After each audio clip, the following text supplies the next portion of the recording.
بسم اللہ الرحمن الرحیم.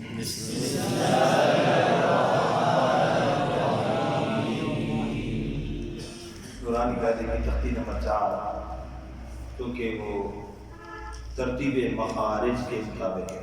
ترتیب مخارج، اس لیے اس تختی کے پڑھنے سے پہلے ہم ساتھ ساتھ مخارج بھی پڑھیں گے. ادائیگی تک انشاءاللہ استاد محترم آ کے ہمیں گے تو یہ مخارج سے پہلے چیزیں جاننا ضروری ہیں.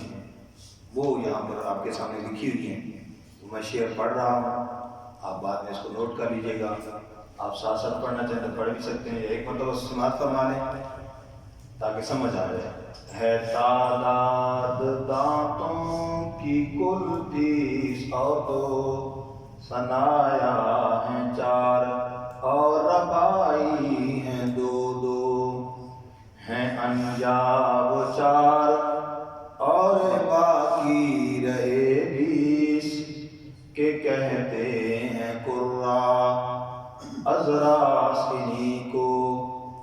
ضواحک ہیں 4 اور طواحن ہیں 12 نواجذ بھی ہیں ان کے بازو میں 2. یہ ہیں دانتوں کے نام. اب پھر ایک دفعہ میرے سمجھے گا. اب اسی شعر کو یہ دانت کتنے ہیں بھائی؟ 32. اور داڑیں کتنی ہیں؟ 20. 32 اور 20 کتنے ہو گئے؟ 54. یہ کیا کہہ دیا آپ نے؟ تو عوامی سوال ہو دانت کتنے تو 32 کہتے ہیں. تجوید کی اصطلاح میں تجوید کے موقع پر جب کوئی سوال ہو تو کیا جواب ہوگا؟ 12 دانت ہیں اور 20 داڑیں. اب اس شعر کو، دانتوں کے شعر کو نا آپ کے منہ میں فٹ کرنا ہے. آپ مجھے دیکھیے گا. ہے تعداد، اب ادھر دیکھیں، ہے تعداد دانتوں کی کل 302 ثنایا ہیں 4 اور ربائی ہیں 2 ہیں انجاب 4 اور باقی رہے 20 کہ کہتے ہیں قرا ازراس انہی کو. ضواحک ہیں 4 اور طواحن ہیں 12. اشارہ سمجھ گئے؟ 3 اوپر 3 در. ضواحک ہیں 4 اور طواحن ہیں 12 نواجذ بھی ہیں ان کے بازو میں 2. تو اب یہ شعر جو ہے وہ آپ کے منہ میں فٹ ہو گیا. اب کوئی دانتوں کے نام نہ سنائے گا شعر کے تو میں یہ نہیں کہوں گا آپ نے سبق کیوں نہیں یاد کیا. میں پوچھوں گا کہ آپ نے اپنے دانتوں کے نام کیوں نہیں یاد کیے. آپ کو اپنے دانتوں کے نام تو آنے چاہیے. اپنے گھر کے افراد کے نام ہی نہیں آتے تو آپ بتا دیے ہم نے، یاد آپ نے رکھے. ٹھیک ہو گیا. دوسری بات، زبان کے نام اردو کے اندر ہم نے لکھے ہیں آسانی کے لیے. زبان کی، اور آپ کو جہاں بھی دیکھ لیں، زبان کی جڑ، زبان کا درمیان، زبان کی کروٹ، زبان کا کنارہ، زبان کی پشت اور زبان کی نوک. اب آپ ادھر دیکھیں گے، اسی کو اس طریقے سے آپ نے یاد رکھنا ہے. زبان کی جڑ، زبان کا درمیان، زبان کی کروٹ، زبان کا کنارہ، زبان کی پشت، زبان کی نوک. ٹھیک. بالفاظ دیگر: اصل لسان، وسط لسان، حافہ لسان، طرف لسان، ظہر لسان، رأس لسان. ٹھیک. اصل لسان زبان کی جڑ، وسط لسان زبان کا درمیان، حافہ لسان زبان کی کروٹ، طرف لسان زبان کا کنارہ، ظہر لسان زبان کی پشت، رأس لسان زبان کی نوک. یہ چند نام جو ہے آپ کو یاد رکھنے ضروری ہیں. اس کے بعد پھر انشاءاللہ مخارج کی ترتیب سے پڑھیں گے. تو ابھی اس حرکات کی جو ادائیگی ہے اس کے بعد سے انور حفصہ جی پڑھاتے ہیں. برکت ہم سب کے لیے ہو جائے گی انشاءاللہ.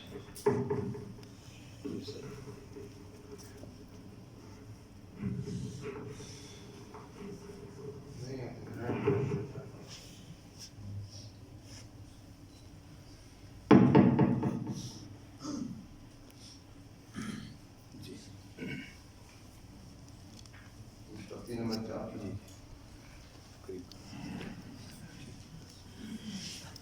ٹھیک ہے ماشاء اللہ. جتنی محنت کریں گے اتنا آپ کو اس کا وہ ملے گا. باقاعدگی کے ساتھ آنا جو ہے وہ زیادہ ضروری ہے. ٹھیک ہے نا, جتنا ٹائم مل جائے زیادہ سے زیادہ ٹائم دیں گے تو اس کا فائدہ ہوگا انشاءاللہ. ٹھیک ہے. تو استاد جی الحمدللہ کسی تعارف کے محتاج نہیں ہے. پھر اس ٹائم پہ پڑھانا جو ہے فی سبیل اللہ. لوگ تو پیسوں کے لیے پڑھاتے ہیں نا, فیس لے کے پڑھاتے ہیں. ایسے کوئی نہیں پڑھاتا. کہیں بھی آپ دیکھ لیں اتنا ٹائم فی سبیل اللہ ٹائم وہ نہیں دیتا. تو یہ ان کے خلوص کی برکت ہے جو اتنی دیر سے مطلب چل رہے ہیں. کافی دیر سے یہ شروع ہوا. بڑے استاد جی حیات تھے اس وقت سے چل رہا ہے سلسلہ, اور بڑے اساتذہ کی دعائیں ہیں ساتھ. ٹھیک ہے. ان کی ماشاءاللہ بہت بڑی محنت ہے, کوشش ہے کہ قرآن پاک جو ہے نا وہ درست پڑھا جائے. خاص کر کے جو امام حضرات ہیں یا مؤذنین ہیں تو یا جو اس فیلڈ میں ہیں, اس شعبے میں ہیں, ان کے لیے قرآن پاک کا درست پڑھنا جو ہے وہ بہت زیادہ ضروری ہے. ٹھیک ہے نا. ابھی آپ نے سنا ہے کہ کیسی کیسی غلطیاں ہو جاتی ہیں, جس سے ابھی آپ کو اور بھی بتائیں گے انشاءاللہ ساتھ ساتھ. تو آپ جتنی کوشش کریں گے توجہ دھیان کے ساتھ روحانی جسمانی دونوں طور آپ متوجہ رہیں گے دونوں طرح سے, تو انشاءاللہ اس کا آپ کو فائدہ ہوگا. استاد جی جب بات کریں تو کوئی ساتھی ایک دوسرے کے ساتھ بات نہ کریں. ٹھیک ہے نا. ہمارا متوجہ ہو کے کوئی بات سمجھ میں نہیں آتی تو بلا جھجک آپ پوچھ لیں. اسی وقت پوچھ لیں گے تب بھی ٹھیک ہے. جب استاد جی بات پوری کر لیں تو آپ کہتے ہیں استاد جی فلاں بات سمجھ میں نہیں آئی, ذرا دوبارہ بتا دیں. ٹھیک ہے. اس میں کوئی حرج نہیں. حضرت آپ کا خیال رکھ کے بات پوچھنا کوئی حرج نہیں. آپ کو بھی فائدہ ہوگا اور کسی اور ساتھی کو سمجھ نہیں آئی اور وہ شرم کی وجہ سے نہیں پوچھ سکتا, یا اس کو بولنے کا, بعض ساتھی ایسے ہوتے ہیں کہ بولنے کا ذرا تھوڑے سے کمزور ہوتے ہیں. بات چیت کے کرنے کے بڑے ملا جلا کے ساری اگلے بندے کو ایک دفعہ وہ مطمئن کر دیتے ہیں. تو کوئی ساتھی ایسی بات نہیں کرتا تو خود مطلب ہے کوئی ساتھی جس کو سمجھ نہیں آئی یا ویسے ہی کہ استاد جی یہ بات دوبارہ سمجھا دیں. یہ جو آپ نے کہا ہے حافہ لسان, یہ حافہ کیا ہوتا ہے؟ حافہ لسان جو ہے یہ ایک طرف کا ہے کہ دونوں طرف کا ہے, یعنی اس طرح کا کوئی نہ کوئی بات ایسی کر لی ہے. اچھا ٹھیک ہے. 5 بجے کے بعد ہے میرے خیال میں تھوڑا سا وہ ہے اذان کا وہی حلوہ مل جائے گا. آج اچھا بدھ ہے, تکرار بھی ہے. ٹھیک ہے. تو یہ چوتھی تختی جو ہے حرکات کو کھینچ دینے سے حرف پیدا ہو جاتا ہے. اس کی احتیاط کرنی ہے. حرکت کو تھوڑا سا بھی آپ نے کھینچ دیا تو حرف پیدا ہو جائے گا. تو بڑھانا اور کم کرنا یہ ٹھیک نہیں ہے. یہ بڑی غلطیوں میں کسی حرف کو بڑھا دینا یا کم کر دینا یہ بڑی غلطی ہے, چھوٹی غلطی نہیں ہے. اس سے لازمی طور پہ بچنا ہے. تو اب یہ آپ کی صرف حرکت کی مشق ہے, حرف کی مشق نہیں ہے. حرکت کی مشق ہے چوتھی تختی میں کہ حرکت کو آپ نے کیسے پڑھنا ہے. ٹھیک ہے نا. حرکت کو صرف حرکت ہی پڑھنا ہے, حرف نہیں ساتھ پڑھنا. حرف کے اوپر مشق جو اس کی ادائیگی کرنی ہے وہ حرکت کی کرنی ہے, حرف کی نہیں ہے. باج ہے یا تا ہے یا تا ہے یا حمزہ ہے تو حمزہ کو پڑھنا ہے, لیکن اصل مشق جو ہے وہ حرکت کی. حرکت کو کتنا کھینچنا ہے نہیں کھینچنا کیا پڑھنا ہے. بسم اللہ الرحمن الرحیم. حمزہ زبر آ, حمزہ زیر ای, حمزہ پیش او, آ ای او, ہا زبر ہا, ہا زیر ہی, ہا پیش ہو, ہا ہی ہو, عین زبر ع, عین زیر عی, عین پیش عو, ع عی عو, حا حی حو, غا غی غو,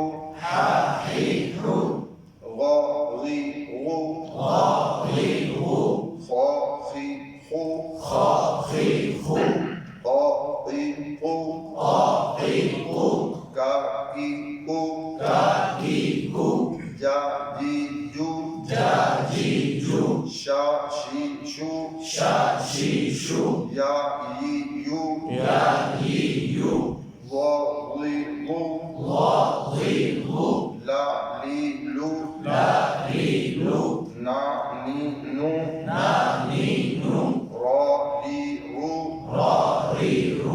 Tro, tui, tru.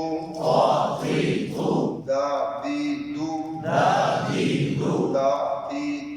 Da, ti, tu.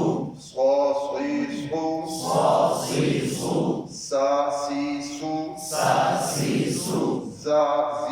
su. Za, zi, zu. Vo, ri, lu. Da, ri, lu. Tha, fi, thu. Fa, fi, fu. Wa, wi, wu. Ba, bi, bu. Ma, mi, mu.